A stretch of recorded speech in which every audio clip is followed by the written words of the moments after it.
భద్రాద్రి కొత్తగూడెం జిల్లా అన్నపరెడ్డిపల్లి మండలంలో మంత్రి పొంగులేటి శ్రీనివాసరెడ్డి విస్తృతంగా పర్యటించి ఎమ్మెల్యే జారే ఆదినారాయణ కలెక్టర్ అంకిత్తో కలిసి 2.77 కోట్లకు పైగా విలువైన అభివృద్ధి పనులకు శంకుస్థాపనలు ప్రారంభోత్సవాలు నిర్వహించారు.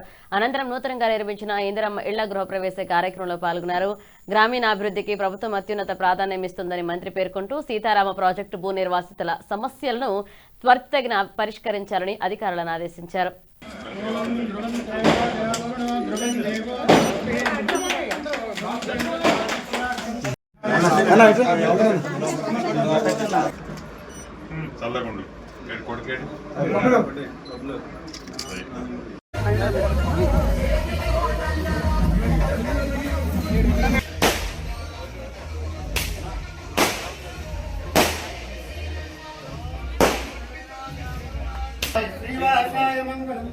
मंगलाशासन परिहर्मदाचार्य पुरोगमैः प्रवेष्ट पूर्वैराचार्य सुकृतायास्तु मंगलम्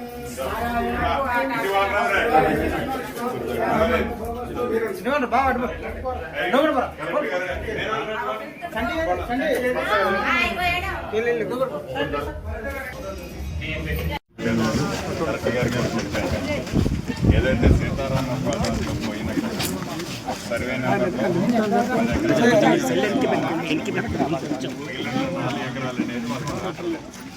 డిఎస్ పెండింగ్ నువ్వు ఎంఆర్ఓ గారు ఇద్దరు ఒక వీక్ చేసి కలెక్టర్ గారు వాళ్ళు నాకు చాలా సార్లు చెప్తున్నాను.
విడత ఇస్తాం, 4వ విడత ఇస్తాం.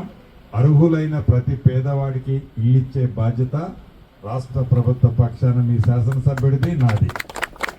ఇక 200 యూనిట్లు ఉచిత విద్యుత్ కానీ, ఆర్టీసీ బస్సు ఉచిత ప్రయాణ సౌకర్యం కానీ, అదే రకంగా 10 సంవత్సరాలు మీకు రేషన్ కార్డులు ఇవ్వకపోతే కొత్త రేషన్ కార్డులు ఇవ్వటమే కాకుండా పెద్దోళ్ళు తినే సన్న బియ్యం బువ్వ నా పేదంటి ఆడబిడ్డ తినాలని సన్న బియ్యాన్ని ఇచ్చాం. మెరుగైన విద్యని పేద పిల్లలు కూడా మంచి చదువులు చదివించాలని ఉన్నతమైన విద్యలకి వేలాది కోట్ల రూపాయలు ఖర్చు చేస్తున్నాం. అదే రకంగా వైద్యానికి కూడా పేదోడు ఎక్కడ వైద్యం పట్ల ఇబ్బంది కలగొద్దని వైద్యానికి కూడా ఈ ప్రభుత్వం పెద్దపేటలో వేశాం. స్థానిక సర్పంచ్ గారు అడిగారు 2-3 విషయాలు. ఒకటి, ఇల్లు కావాలని. తప్పకుండా ఒకేసారి ఇచ్చినా ఇల్లు కట్టుకోలేరు. ఇప్పుడు ఇస్తాం, ఇంకొకసారి ఇస్తాం, ఇంకొకసారి